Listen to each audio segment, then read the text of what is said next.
So welcome again to our Monkey Research Seminar for the month of February. Today we have two very interesting speakers, Dr. Rimjhim Agarwal and Laina Emmanuel. Rimjhim holds a PhD in machine learning and psychiatry from the National Institute of Mental Health and Neurosciences, Bangalore. And she has more than 5 years of experience in neurosciences, patents, more than 10 published papers on computational psychiatry, machine learning algorithms for analyzing classification and regression, on neuroimaging, including structural and functional MRI, and diffuser tensor imaging and dermatoglyphics. Laina holds a BTech in Electronics and Communication from the National Institute of Technology, Calicut, and she did an MBA in Marketing and Healthcare from the Indian School of Business on a full scholarship. And she has more than 14 years of experience in software engineering, public health, and business. And she's worked with various Indian states on building MIS for tracking maternal mortality, spearheading national vaccine logistics planning. What brought them together 2 years back? That is an interesting story. So Rimjhim and Laina met together as they in a forum for encouraging startups, and together they've started Brainsight AI. So Brainsight AI focuses on creating AI-based solutions for better understanding and precision diagnosis of mental health disorders using cutting-edge technology such as digital phenotyping and resting state functional MRI. And in the last 1.5 years since Brainsight AI was founded, it has been working with Fortune 500 companies on building scalable technology, including GE Edison and Dassault Systems. In fact, they were one of the 6 companies selected worldwide by Dassault Systems to work with their advanced visualization and simulation tools to in neuropsychiatry. Rimjhim and Laina, thank you so much for coming today. We are very pleased to have you here, and it is an interesting collaboration. Thank you so much. I got started in between. Thank you so much. Yeah. Are you able to hear me clearly?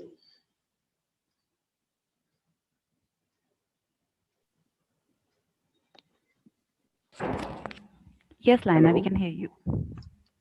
Okay, sorry, that's a network issue on my side. Okay. All right, so today Rimjhim and Laina will be speaking to us on the topic participatory design and action research for better science and technology interventions in mental health.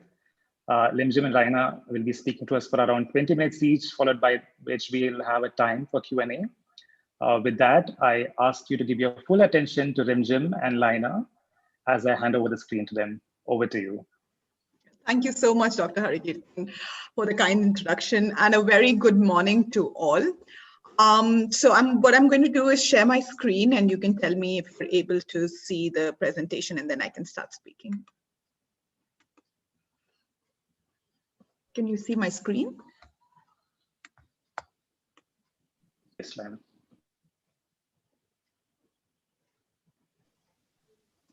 Yes, I can see it. You can? Okay, great. So as I said, a very good morning to all of you, and thank you so much for giving us the opportunity to be able to speak about our work here. So at Brainsight AI, our long-term vision really is to build in silico models for neuropsychiatric disorders, which can help in personalizing treatment for these disorders. And as a stepping stone to that, we are building tools that can enable a new understanding of both the symptomatology as well as the neurobiological coordinates of mental health. So this company was formed by me and Dr. Rimjhim Agarwal a 1.5 years back now. And our work really has its roots in the work that Dr. Rimjhim had done as part of her PhD at the National Institute of Mental Health and Neuroscience. And today, 1.5 years later, we are being supported by, as Dr. Harikirtan mentioned, by Fortune 500 companies, which include Dassault Systems, GE Edison, and NetApp. We've also won some non-dilutive grants from the government of India. We were one of the winners of the BIRAC Big 15 grant, and are currently running our first clinical study, about which I will speak later, and have 5 patents for our work. So that's a quick introduction to the work itself and what we've been up to over the past 1.5 years. So with that introduction, again, thank you so much for giving us this opportunity. So in this presentation, I'm going to address essentially 3 big themes. One is talking about the paradigms of research in mental health. who is talking about how our work on AI on cutting edge modalities like resting state fMRI and digital phenotyping can really help in those new paradigms of mental health research. And lastly, and which is why the title is slightly lesser than what I'm going to speak about, but lastly, I would like to talk about how action research and participatory design really helps us in designing the cutting edge innovations that we are designing today. So let me start with an introduction to a framework called the RDoC. So traditionally, mental illnesses have been conceptualized as disorders that are diagnosed on the basis of the number and types of symptoms. And I'm sure all of you here are very familiar with that. And in the presence of distress or impairment. So this view of mental disorders and the resulting diagnostic system provides a lot of benefits, such as reliability, ease of diagnosis across a variety of contexts. However, this approach comes at the cost of a number of trade-offs, including the following. So one is that research based on diagnostic criteria can suffer from problems of heterogeneity. So because of the varied ways in which people can qualify for a symptom-based disorder diagnosis. So two people in some cases can be diagnosed with the same disorder despite having few symptoms in common. Now that's okay in a clinical setting where you're really kind of looking at how do you manage this for a person. But when this makes it difficult for researchers to pinpoint very specific aspects of disorders because the neurobiological mechanisms may differ greatly among patients who share little to no symptomatology. So that's the first thing. The second is patients who meet the criteria for one mental disorder often tend to meet the criteria for other mental disorders as well, which is a phenomenon I'm sure known as comorbidity, and all of you would recognize that.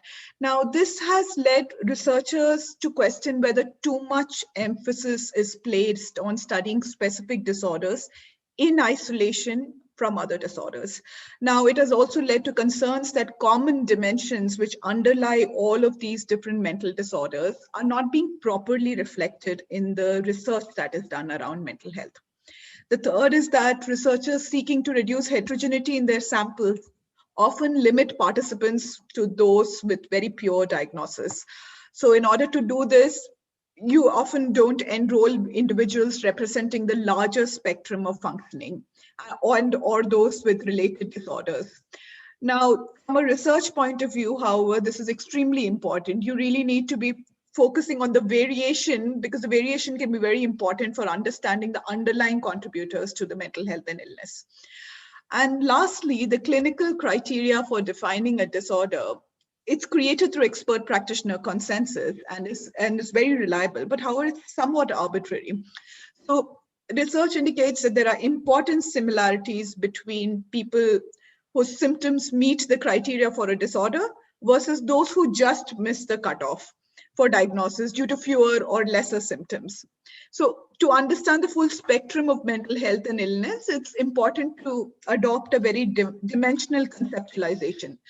So therefore, dividing subjects into two groups based on symptom count may obscure very important information about the ways in which the psychopathology gradually emerges across the entire development life cycle, how risk factors operate, how quantitative outcomes of prevention and treatment trials can be implemented. So essentially, the big picture is the fact that the clinical criteria for diagnosis is not entirely encapsulating all the things that you require for a better research. So now what that means is that in order to understand both the development and treatment of mental disorder, you need a more comprehensive picture of the typical and atypical brain and behavioral development across the entire lifespan. And which is why it's essential to find a way to increase the knowledge. And since all of you are here for your PhDs, I think you would be the best place to, how do you increase knowledge which kind of looks at the biological, the physiological, and the behavioral components, and the mechanisms through which multiple and interacting mental health risk factors operate. So essentially a research framework that doesn't just focus on disorder-based categories. Now, this is not just me speaking about this, but essentially the NIMH had in 2009 launched the RDoc project in response to the growing awareness that we need new ways of creating mental health research knowledge. So what the RDoc, which is known as the research domain criteria, is constructed around 6 major domains of human functioning, which reflects contemporary knowledge about major systems of emotion, cognition, motivation, social behavior. Within each domain are behavioral elements, processes, mechanisms, responses called constructs that comprise different aspects, and constructs are studied along an entire span of functioning from normal to abnormal, and with the understanding that each is situated by environmental and neurodevelopmental context. And the measurement of these constructs can occur along different methods. They're termed the units of analysis. So looking at the neurogenetics, neurodevelopmental, neurocircuit, behavioral, self-report assessments. So these are the units of measurement. But as you can see here, this is slightly disorder agnostic. It really looks at a very different way of classifying, so you can create new knowledge. Now, the way I understand it, and which really works with the kind of work that we are doing at Brainside AI, is if you look at the left side of this image, it really talks about the neurobiological coordinates. So how do neurotransmitters work? Does the neuroimaging, are there signals in the brain which can help in a better understanding of the disorder? Are there genes which are involved? So this is all the neurobiological side. And on the right side, what you see is your symptoms and your symptomatology. So really looking at self-reports and behavior physiology. You need to be able to bring the two of them together to really kind of create new knowledge in this field, is how I say it. Now, the challenge is, how do you create the data for somebody to work on fMRI, somebody to work on neurogenetics? Usually these are all very different sets of people who are working in it. How do you kind of create, and the tools that are required are fairly complex. What we at Brainsight AI were really figuring out, and which we wanted to kind of build, was how do you build tools that can help in collecting this both sides of the equation, the neurobiological as well as the symptomatology, together in a manner that allows for better analysis. And how do we use AI? How do we use all of these new buzzwords like machine learning, AI, 3D visualization, 3D simulation? How do you use all of them to be able to enable researchers and clinicians with the knowledge of both the neurobiological and the symptomatology? That's where we really came from. And that's what our tagline really is. What if we could bring together the neurobiological aspects and the symptoms efficiently using AI? And what we have now come up with are 2 sets of tools. And Dr. Rimjhim will really take you through the research behind these 2 tools and what we stand on the shoulder of giants. And so a lot of the work that we do comes from other people who've worked on fMRI, etc. So she'll talk about that, but let me give you a broad overview of the 2 kinds of products that we are building. So one is our Brainsight voxel box technology, which brings the power of RS-fMRI, AI, and 3D simulation to better understand the human brain. The brain, as I showed you in that RDoc framework, is just one of the neurobiological ones, but it's one of the most interesting and most promising candidates for markers. So really looking at neuroimaging indicators, but really looking at functional neuroimaging indicators, because which is a very, very difficult field. And I think you can see it because Dr. Rimjhim has a PhD in it, and it took her a lot of time to really perfect this art, and she'll talk about it. So that's the first thing that's on the left side of the RDoc framework, the kind of tools that we build. The second tool that we are building is known as the Brainsight Snowdrop technology, which brings the power of AI to understand the symptomatology of different of different disorders. So here we are really focusing on how digital phenotyping, I think a lot of you here have already got knowledge, and Sangath is already doing some great work in that space. How do you use AI to better understand symptoms which often patients forget to mention themselves, or due to stigma don't mention it, or they just see the overlying patterns but don't see the individual trees, or the fact that they don't think it is important enough to mention to the doctor. So there are a lot of things like that. And so there's a lot of drop that happens between what the patient is going through and what the doctor gets to understand from the patient or the caregiver.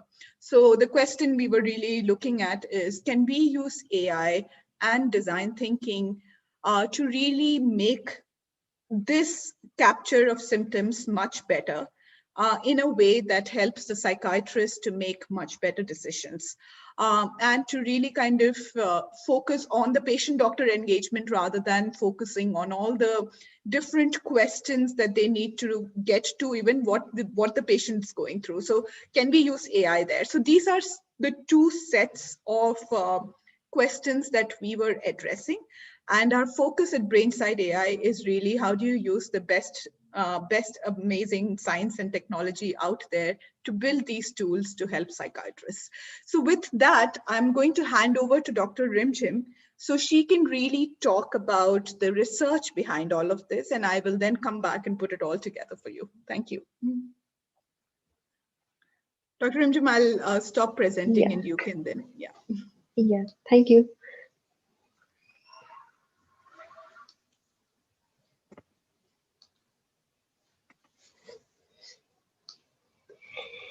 Yes, so thanks for having me today here. Thanks for the beautiful introduction, both of you, Laina and Dr. Hari Kirtan. So today here, like Laina was mentioning, how can we enable the knowledge of better neuropsychiatric solution using AI is the major perspective of this overall presentation. Now, when we are talking about any disorder, specifically in neuropsychiatric space, that means we are dealing with a lot of complexity. And these complexities are really not so easily understandable or interpretable in human form. So that's why machine learning comes into picture. And I think most of you must be aware of what machine learning is. Just let me take you through some of the parts which machine learning takes care of and how machine learning works. So machine learning is basically training a system or a computer like a baby and teaching them on the evidences and the data set present, so that in some time that learns using those data set and start predicting or mentioning what we have taught to the system. For example, if we are teaching a system showing the photos of cats and photos of dogs, after some time when we give the image of cat or dog, the system will be able to recognize that. Is this possible to do it for complex imaging system like MRI and structural MRI, functional MRI? That is the question that we are trying to address over here. The way system works is again the very similar way how human mind and brain works. That's why it is known as artificial intelligence. Because if we are giving the system a very easy problem set, like having to distinguish between a cat or a dog, then it is possible for a system to learn against those images quickly as compared to learning for the MRI images, because the MRI images are very complex and having too many intensities in that, it becomes slightly difficult to understand those data set. So how can we then solve those problems? Is it possible to use machine learning for such problems? Answer is yes, probably it is. The type of data set we are using in the research are majorly of two sets. One is structural MRI and the functional MRI. The structural MRI, you must have already seen how the general MRI looks like, and most of you must be aware of the functional MRI as well. But the variant of the functional MRI, which is mostly used, is a task-based MRI where a person goes into the machine and performing some task, and at the same point of time, MRI machine is capturing the brain intensity where the functions are happening. These are, as you can see on the right, these images are pretty much in the gray scale. These are not as detailed as like structural MRI are, but these scales are basically showing here the changes, small changes in oxygen level, which is bold signal, uh, captured in the form of activity. So wherever there is higher activity in the brain, there will be more oxygen demand in those area, and that is what the MRI machine captures. This is like a 3D video for over a point of time. We are collecting data set for around 153 to 160 time points to get the information of the function of the brain. This is what is the base data set we are working on. So now the question is it possible to detect early stage Alzheimer's or detect any other neuropsychiatric disorder using the machine learning methods? Probably it is. So what here we have done in this recent study that we presented in a conference, Bristine conference, in October last year, was we took a data set of around 111 Alzheimer's patient and 117 healthy controls, age sex matched, and then we built a machine learning algorithm. This is a comparison chart of different machine learning algorithms. There we used logistic regression, support vector machine, and then we used an ensemble model known as tagged model. And we finally got a model which was correctly predicting 83% of the time if the person is falling under Alzheimer's category or the person is falling under healthy control category. Now, this was having a specificity of around 80% and sensitivity of around 79%. Is this going to be replicable in real world scenario? Now, like my Laina was mentioning, like when we are doing any research, we usually take very purely diagnosed, and we make sure that all the diagnoses are being done, removing all the comorbidities and removing all the other disorders. This is the kind of data set we were talking about. So here, the data set we have used is really good quality data set collected by a group of researchers and collated in OASIS dataset. And from here, they mentioned that they have done a really rigorous data collection procedure where they have maintained the clinical dementia rating scale, MMSE score, and so many other scales to make sure the data is really of good quality, having a single disorder, which is Alzheimer's disease. However, in real world scenario, there could be comorbidities. So we will need to address to such questions in the future. The other question comes is whether whatever the machine learning algorithm is predicting is correct or is it not correct. Secondly, doctors want to question these AI algorithms and understand what is the reason behind the classification any machine learning algorithm is doing. So that's why we take an approach called as traceable AI. There are many machine learning algorithms. You must have heard about deep neural networks, where once the data set is given, it is broken down into features which is not interpretable by humans. And when the classification is happening, we could not know what kind of feature set has gone behind such classification methods. But now there are progress where even deep learning methods are also made traceable. However, in this case, we are not using deep learning methods. We are using traceable AI and the machine learning methods that can give us a list of feature sets. And those feature sets can be depicted in the MRI space bag.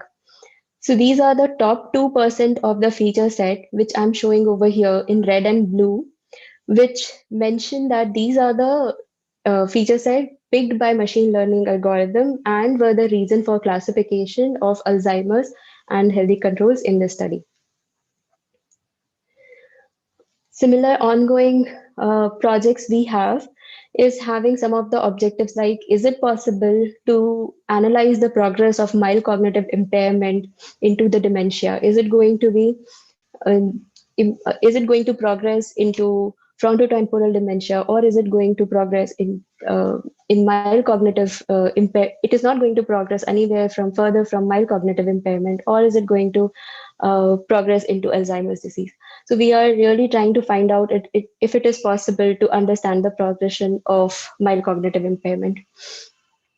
And the second objective which we are working on is if we can determine with the features using machine learning, if the person is having a particular type of dementia, Alzheimer's disease, or other person, or that person is having the frontotemporal dementia. So what we are trying to do here is to try to build the feature set, understand what those feature sets are corresponding to, and classifying into these two groups. It will help in differential classification of AD and FTD.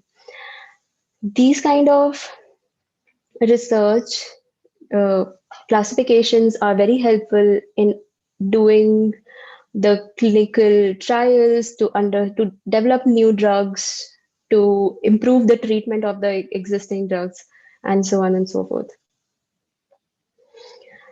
So most of the time, again, this question comes to us that whatever I mentioned is almost in the group wise analysis that is happening, like correlation analysis, which is usually there when anybody is performing any research.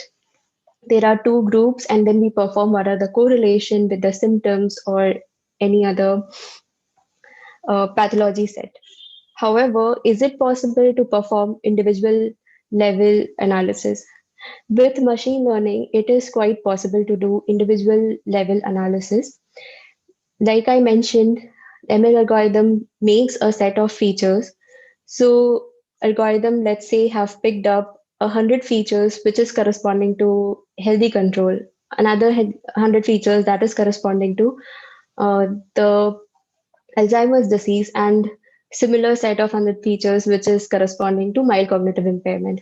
Now a new patient comes in and we run the algorithm. It will extract 100 features and try to match with these three set of features, which will finally give the percentage. If the person is matching 30% with the healthy controls and 35%, 75% with the Alzheimer's disease, it will show the results accordingly, and then doctors can take more informed decision. Is it possible to perform something similar in the psychiatry space? Like when we are talking about the schizophrenia kind of complex disorder, when we are talking about bipolar disorder. This is one of the paper which was part of my PhD as well, where I was performing an analysis to distinguish between healthy controls and schizophrenia. So we used ensemble models to differentiate between these two, and 87% of the time, machine learning algorithm was correctly diagnosing a person with schizophrenia disorder. We got really good accuracy of 87% with the specificity of 93%. Again, this is a data set which is collected by the group of researchers and really great investigators who made sure that there are no other comorbidities, only schizophrenia is present with a certain score and SANS score and SAP score, so that we can maintain the quality of data set pure and fine. But again, it does not talk about the comorbidities and in real world scenario, how this can be applied.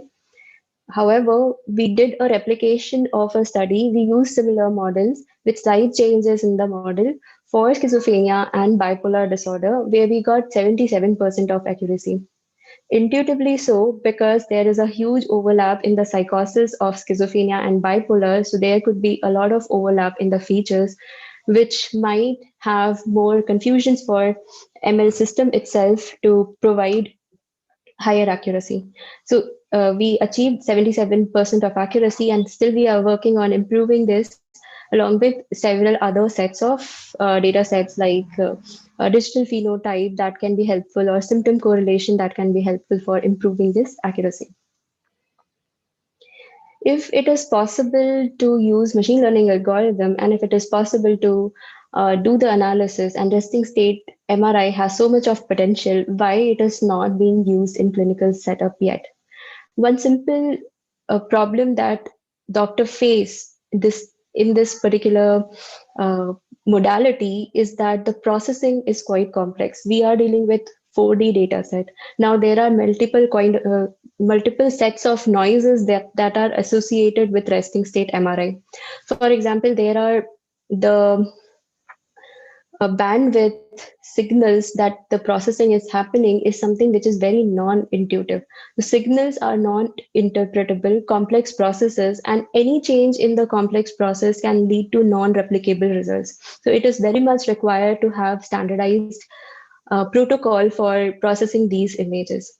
Then the signals are non-interpretable and outputs are very non-intuitive. And doctors, the clinicians usually don't get enough time to understand set up the overall process and process each and every image, manual interventions, and do the output analysis. That could be very difficult for a clinician to perform.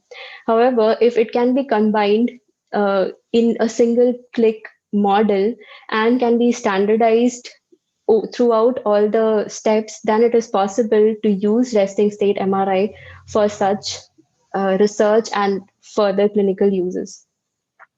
So we have standardized VoxelBox right now for doing this kind of processing, and it is having a inference layer of AI where the signal processing, which is really complex and non-intuitive to humans, can be done and can be laid on the MRI space so that the visualization is also something which doctors can understand. And that is very much in the space of MRI, which is very intuitive for any kind of output they have seen in MRI space.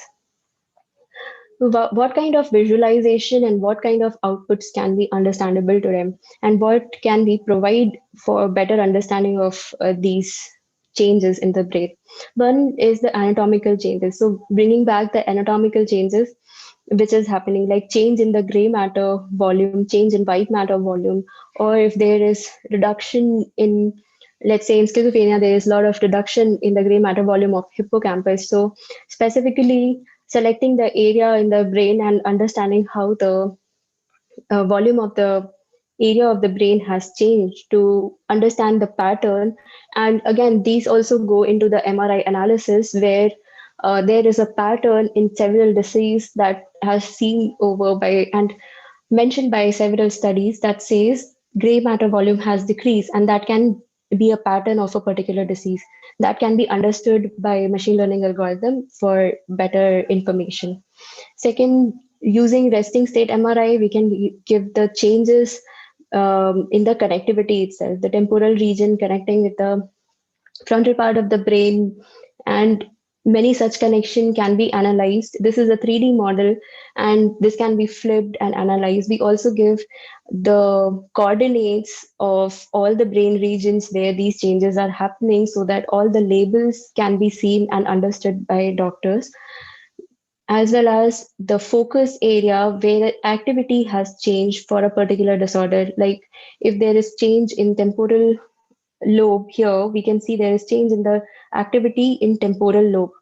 So possibly this is from the analysis which we did for schizophrenia and bipolar, where we could pinpoint some of the areas that has change in the activity, connections, and change in the volume of the brain.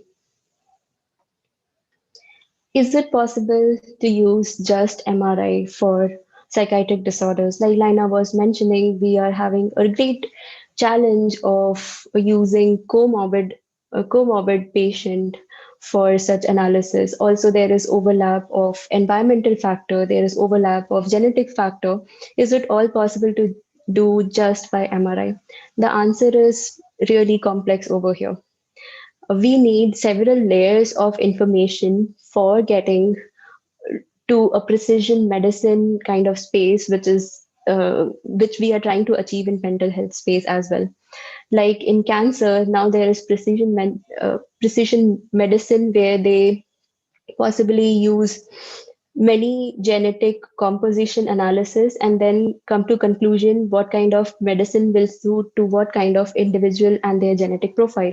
Similarly, when we are talking about in mental health space, it is not just the genetic factor that is involved. There is environmental factor, there is the behavioral factor, as well as the structural and functional part of the brain. That's why it is very important to use a symptomatic approach as well as the MRI approach for mental disorders. So, how we look at it is a pyramid which can build on the layers to make a profile. Now, there are two types of data set that can be collected for digital phenotype. We have divided it into two parts, the passive data set and the active data set. The passive data set is the data set where very small intervention is required from the patient, or almost no intervention is required from the side of patient, and any digital uh, device like our mobile phone or a wearable can connect those kind of data set. For example, when we are talking about motion detection and the movement that can be collected by mobile, because there are several sensors in the mobile, accelerometer, gyroscope, GPS, magnetometer, all these information can be combined. And here you see this chart is divided into rigorous activity, no activity for a longer duration, then mild activity, and normal activity. So these are the four categories, from very rigorous to constant to non-activity. And this graph here mentions on which day what has happened and how much amount of time that person was sitting or standing or having some motion. This kind of data set could be very helpful in certain disorders like Alzheimer's disease, where people lose the track of the place and space, and in schizophrenia kind of disorder where there is wandering behavior and there is problem of pacing for those people. So we can collect the baseline data set from the same person, and if there are any changes in those data set, that can also be collected as an alarm that there could be some problem with the person, and probably this is, and also mention where the episodes are happening using AI algorithm. Along with this data set and the MRI data set, there will be a great possibility of profiling the person and making out which kind of individual or a profile is responding to a therapy, or which kind of individual is responding to brain stimulation or to the medication. We can then probably, as soon as person is coming in, there will be faster treatment to those people. With that, I will also want to tell that we are having certain other research analysis as well. We work in the pre-surgical planning using the resting state MRI. Dementia, I have already spoken about, and also we have just written a review paper, white paper on epilepsy, on how resting state MRI can be used for pre-surgical planning of epilepsy. So after this, I will hand it over again to Laina. Thank you so much.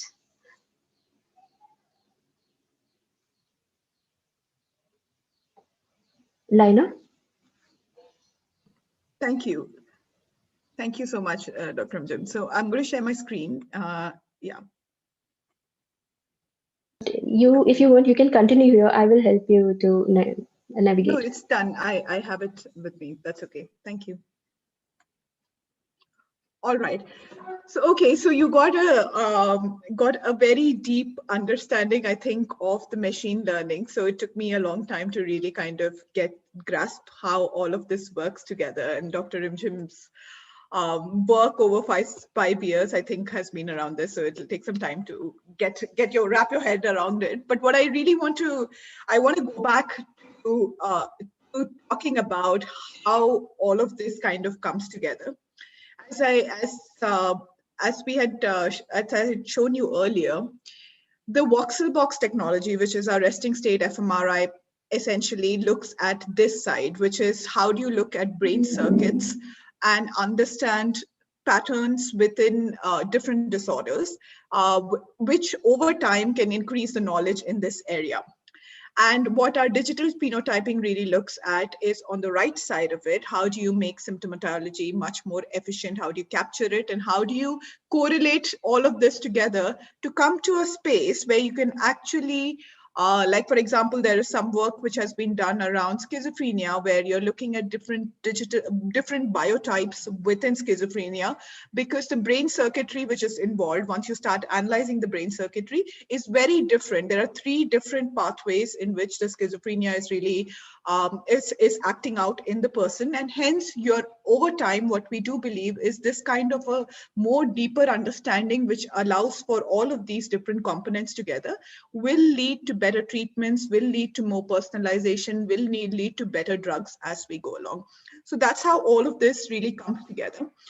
I want to actually kind of talk a little bit more about how we kind of go about building our products. So you've seen all the science. You've seen Dr. Rimjhim really talking about machine learning, etc.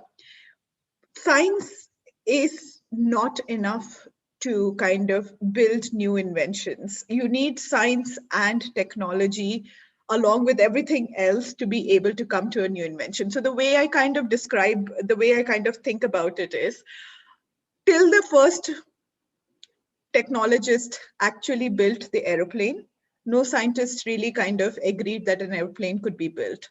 But because somebody creatively thought about how this could be put together, that is when, once it was built, then scientists started analyzing it, looking at the underlying laws of it, etc., and then could come to a new understanding of how things happen. So you really need scientists and technologists to come together to be able to bring all of that cutting edge research into something that people like you, while you're doing your research, for example, when you're doing your PhDs and are thinking about what are some of the interesting questions which you can grapple with, you could use these tools to get a better understanding of the person. So that's where we want to be. We want to build inventions which uses both science and which is a lot of technology, art of creation.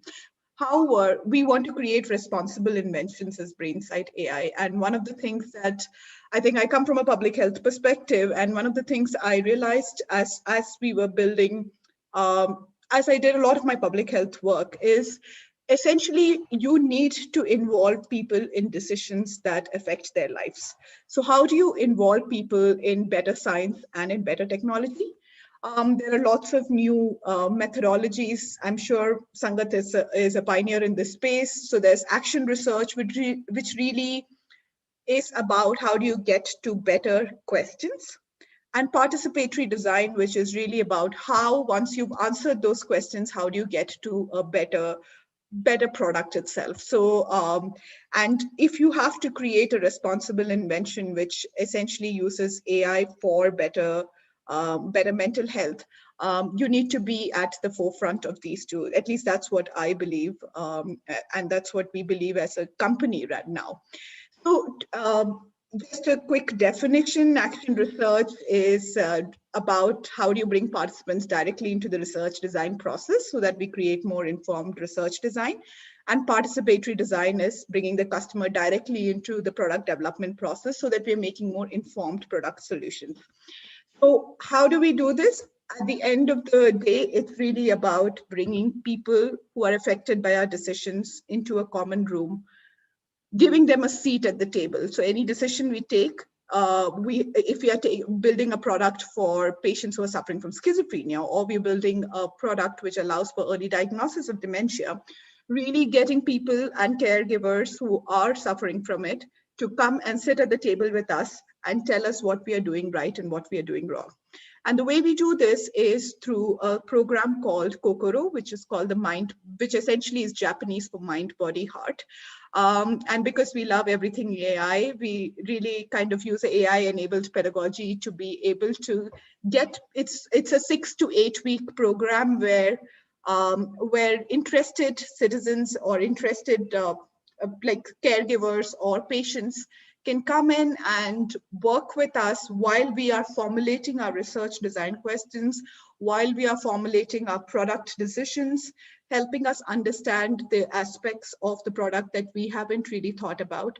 And honestly, we're engineers, and I think we don't have the lived experience. So how do you kind of bring people who have the lived experience to tell us what to do and what not to do? So that's why we thought of Kokoro. And our current Kokoro is going on right now because we are doing a study around dementia. So we also have a Kokoro going on the side for dementia patients and their caregivers.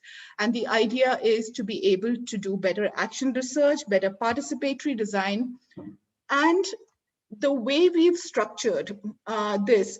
So Dr. Rimjhim had shown you all those white papers that we create. Like, for example, there was for dementia, have you all heard of the Oscar Fisher Prize, which recently published some of the most cutting edge work that is going on around dementia? So they published around 140 papers. So as a team, we really love to read papers, and we love to kind of summarize those papers and action it as much as possible. So we read all of those 140 papers, and we tried to put those in words which are understandable for citizens. So our idea is that if there is cutting edge research going on in dementia, people who are suffering from dementia or caregivers should be the first people to know about it. So we summarized it and put it down into like a paper. And as part of our Kokoro, we also help disseminate that research to the patients and the caregivers. So the overall idea, it's three birds with one stone, really. So it really helps us in designing better research and in better participatory design. And it also helps the patients because we put them in touch with really great doctors, and at the same time help them understand the latest research in this space.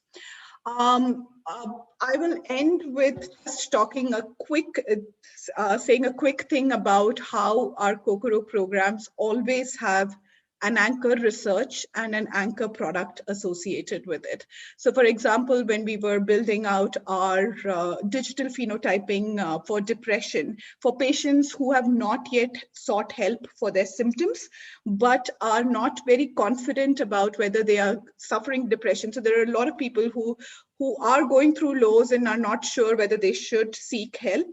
And we were looking at whether digital phenotyping can really help for them to get better insights into how to get help. So that was the research question we were looking at. And as part of Kokoro, we were using it to really help us in deciding the product decisions around Snowdrop, which is the one which uses the digital phenotyping part.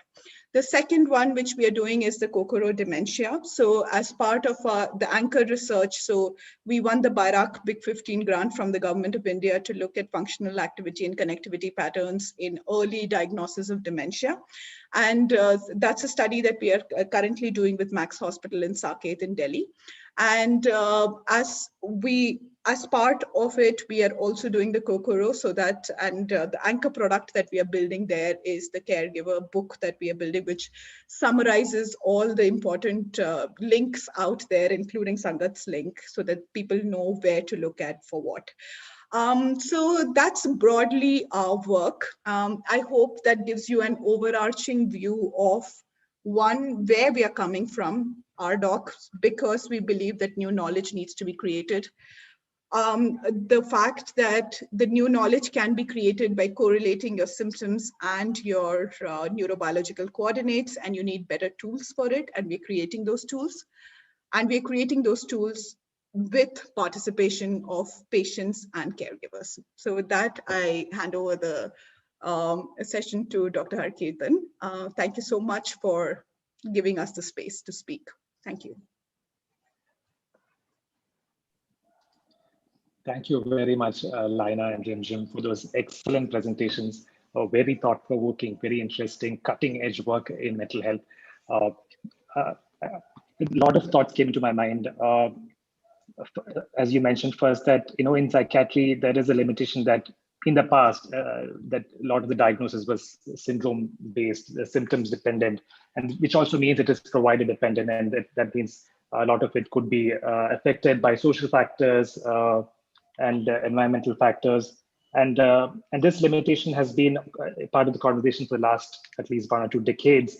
And it was, and in Sangath as well has been working in this area using digital phenotyping, looking at genetic analysis for improving mental health.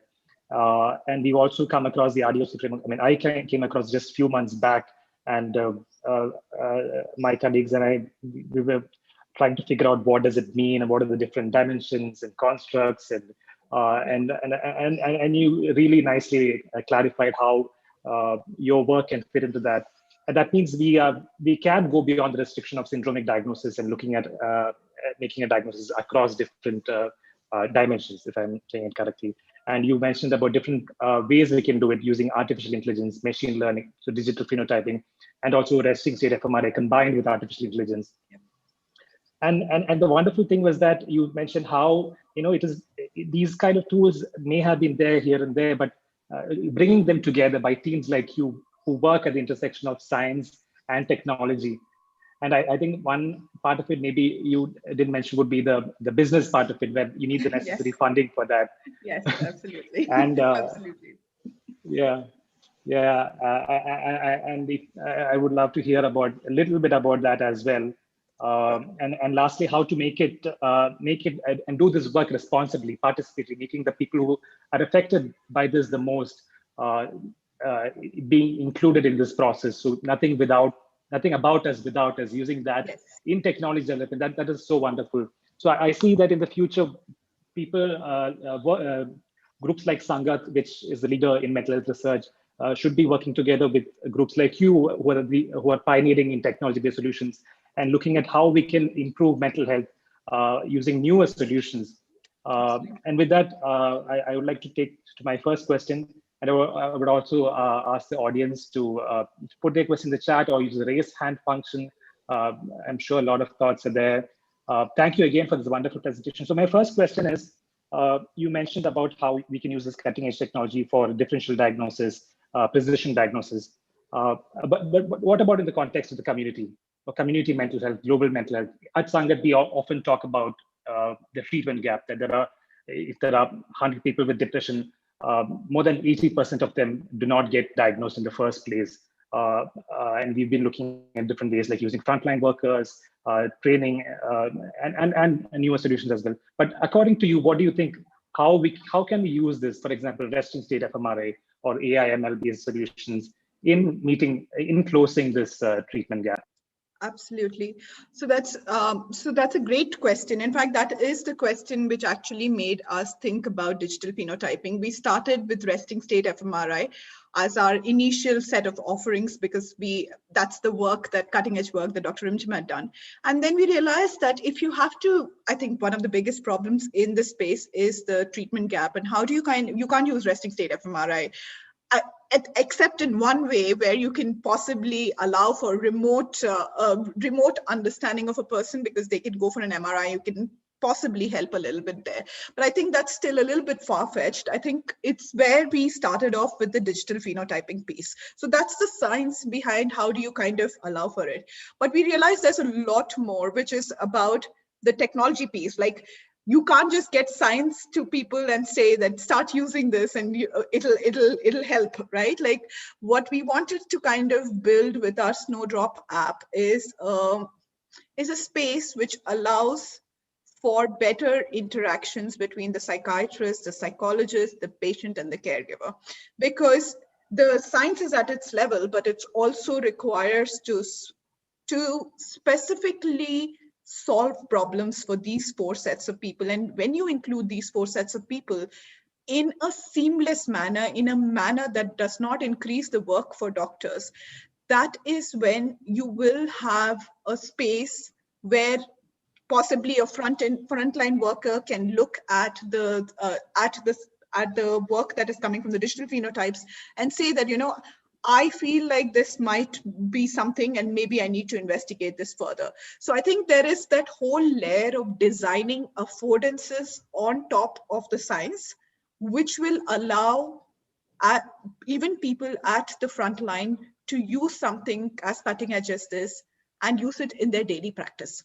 And that is, in fact, we worked with 43 different psychiatrists and 200 different patients to really understand what are the affordances that they want in an app like this, which can help them understand and make it their own. And yeah, so that's what we were trying, and we built different versions of it, and we'll keep so I think the Kokoro really helps us in understand. We work with a set of patients, show them what we've built, help them get their understanding of what they want. So that is an ever evolving process. Rimjhim, do you want to add anything to it? Sorry. So, no, that is absolutely what we are doing. One thing I would like to add is how this life cycle of using an app and going for MRI will look like. For the patient who cannot get the MRI in the first time round for the diagnosis or the prognosis or better information for doctors, then possibly can use the application for some time. And the cases which are having really intense or severe cases can then be moved towards the MRI kind of analysis in the first set. And then those will be the profile that we can start building in with deeper understanding first. Thank you very much for that. Now, let me go back to my earlier question, which is about the business corporate part of it. So even at Sangath, we've pioneered a lot of solutions to close the treatment gap, and not just in mental health, but also in other areas, child development, early diagnosis of severe mental disorders. And we've been working at advocating the use of this in the public sector. But in India, I think more than 60% of people go to the private sector. How are you guys doing it? How are you able to get a buy-in for this? That's a really good question. I think, okay, so I'm fairly structured in the way that I approach this question. It's business questions are also scientific questions in that you constantly keep tweaking one feature and you see what works for patients, what doesn't work for patients. I think what we've been doing over the past 1.5 years is really using a sprint methodology, both for internally developing what the doctors have talked about. So the science part of it, which is the digital phenotyping part, is just one of the offerings of a larger set of offerings, which is that we allow for better, so some of the things that we've been talking about is like, how do you create a better, warmer space between the caregiver and the patient?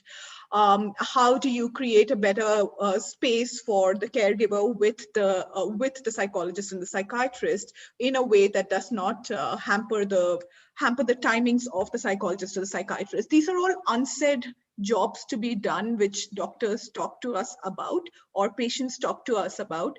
And as a team, we take all of these jobs to be done by different stakeholders in the piece, come back and really try and see how we can build those. So if I have to put a number, I would say that 98% of the features of an app are things that patients and doctors ask for as to improve their own lives, and 2% of it would be the digital phenotyping features.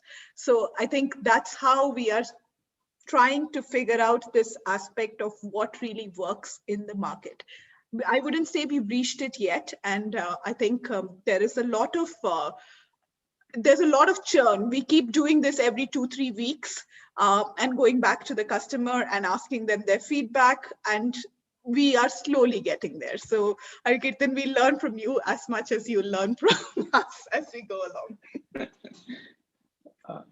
I think I would put the same question in a more specific manner. Let's say there's somebody in the group here or in Sangath who, based on studies they've done, has thought of a possible solution that can be scaled up, a potential startup. What should they do? How did you go about it? What are the challenges? Sure. Okay, so I will say that there are 24 steps to it. so I can put that down in like a very structured way. So when Rimjhim and I started out with her research as a starting point, right? Like her work was around schizophrenia and fMRI. The first thing we did was really kind of figure out what are the different who are the different sets of doctors who we can work with, or different sets of customers who would possibly pay for something like this. So there were doctors, there were neurosurgeons, neurologists, psychiatrists, there were pharma companies, it's a lot of people we were talking to. So we went out with like an initial offering to them, and a lot of people just laughed at our face, and a lot of people said, yeah, what are you doing? And like, you don't even have a product, what are you here for? I think a part of our work was learning how to get embarrassed and not go behind, like not stop our work. And so we went to them, and every conversation we got back, and we did not build the product till we had 10 people who were saying to us that, this seems interesting enough. If you actually build it, I might try it. And so that required us talking to like hundreds of doctors. And with every conversation, we would go back and we would tweak what we were saying, and we would tweak the features. And all we did was create a document, which was like a flyer that this is what we are creating. And because we didn't want to invest in a product, or like a startup has zero money really. And so we didn't want to create a product without actually having that understanding. And then we would keep going back. And then there's a lot of analysis that we would do around the persona who finally said that, I like what you're doing and hence would like to work with you. So for example, when we started out with psychiatrists and we realized that MRI is not something that they're comfortable with, no matter how much we tweaked our offerings, they weren't comfortable in the beginning with it. And then we started talking to neurosurgeons and we realized that they're super excited about what we are doing. So really kind of understanding the kind of doctors who were interested in our work. That is, so we almost have like a picture of the doctor who actually loves our work. He has a seat on the table as much as the patients have. So he has a seat on the table, and if there are any questions we have about what we are building, we get back to him. So I think during this whole process of getting to those 10 set of doctors who agree to what we are building and love the flyer that we are creating, that is when we knew that, okay, here we have a product which can win and which uses our underlying research. That is when we started building out the product specifications. Once we built those product specifications, we went back to exactly these doctors and these patients and said, okay, what do you think about it? Once we had a complete understanding of what is it that they want, and it keeps evolving, but a minimum lovable product, as we say, when we came to that minimum lovable product, that is when we started building the product. So I think I would be happy to actually take another session if any of you have ideas on how you get from like a research to a market. I would be happy to go through the 24 steps in a lot of great detail. Thank you very much, Laina. Next, I would like to ask a question to Rimjhim, and this is slightly more personal. Before that, to the audience, if you have any questions, please put it in the chat or raise your hands, and you can feel free. So Rimjhim, you were in the academic setting for many years, and then 1.5 years back, you decided to go into the startup world, filled with all its uncertainties. How is that for you? How did you decide that? How has that been? So I assume that academics is also very uncertain. You don't know where you're going to land next. Where are you going to do the postdoctorate? So I was with a mindset like any other person in the PhD does, that they will go somewhere in some great institute abroad and do a doctorate.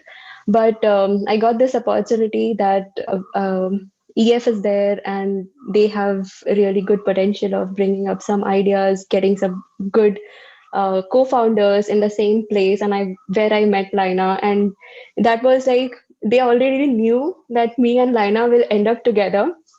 So when we formed a team, they said, we knew that you people are going to make a team. You both are in healthcare space, having similar idea about the impactful work. It was a huge transition for me in terms of understanding the business. Academic world does not work that way. everything in academics is like this can happen, but nothing in academics is like this should happen right now, because we are building the understanding for disease. We are building several baseline for other peoples to understand, but we are not building a product in academics. So everything should happen now is not the attitude in academics. That is what I had to transition, and it is really amazing that I could see some of the research being deployed and being understood by others, immediately useful for other people. It is really a huge satisfaction that comes from research to bringing the work into real space. Thank you. Laina, you started off in engineering technology, worked for many years in public health, public policy, did business, an MBA in marketing and healthcare, and now you are in the startup world. And earlier we spoke about how it is the intersection of science, technology, and maybe the business world, and the people who for whom they matter most. They have to come together to bring solutions to problems. How do you think practically these four segments can come together? That's a difficult one, Hargeetan. So I think there are intersections, like for example, where the public-private partnerships come together in like PPPs, and there's a lot of work being done in that space, which is really interesting. There is a lot of industry academia collaborations right now. So for example, the way that we are working with GE right now, they're really interested, and Dassault Systems was working with Rimjhim's lab in Nimhans. So I think there are those industry academia collaborations also happening. I think startups are probably the way to kind of bring these four things together, which is it's a multidisciplinary effort. I think even now when Rimjhim and I are building the team and are even just bringing the science and technology and design people and getting them to talk to each other in a language that they understand is a challenge, because scientists usually speak in terms of this can't be done. Technologists usually speak in the terms of like, oh my God, this is a vision. Let's get to it right now. Designers are like, I need this very visually beautiful right now. And like we need to really think about the patient. I think just it requires somebody who's worked in multidisciplines to be able to translate between disciplines and thus get it together. I think each one of these paradigms of thinking have its own value, but you need to know how to translate between them to actually get it to work. So that's my 2 cents on the subject. All right. So I would again ask the audience if there are any questions, please put in the chat or use your raise hand function. All right. So any last comments, messages from Laina, Rimjhim? Rimjhim, why don't you go first and then Laina?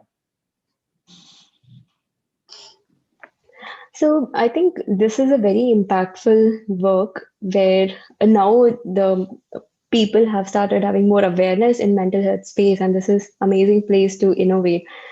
So whatever idea people are having should try it out in this era, and they should really use this time to go ahead and do some breakthrough research and in the space making some impact. That is something which we require right now. And I would say that all of you here, I think, are contemplating your PhD. So I think, or most of you here. One is I would urge you to actually write to us. We have tools which can help you answer some really cutting edge questions. 2 is we would be happy to collaborate. Hargeetan, I think Sangath does some excellent work, and I think we are too young to even compliment you right now, but we would be happy to collaborate in whatever way possible with Sangath to help you take your ideas to scale. And lastly, I think if any of you are thinking of making the transition from your research to actually building a startup, I'd be happy to take you through our thought process while you're doing that. So yeah, those are my 3 ending thoughts, really. Wonderful. Thank you so much, Rimjhim and Laina. Thank you for accepting our invitation and for this wonderful conversation and being so open and sharing everything, the struggles and the highs of your journey. I hope this leads to more conversations in the future and wonderful products like the ones that you already have, and wonderful products and better products through this. Yeah. So thank you all for coming for this session and for being a wonderful audience. Have a wonderful day. Take care. Thank you so much. Thank you so much. Thank you.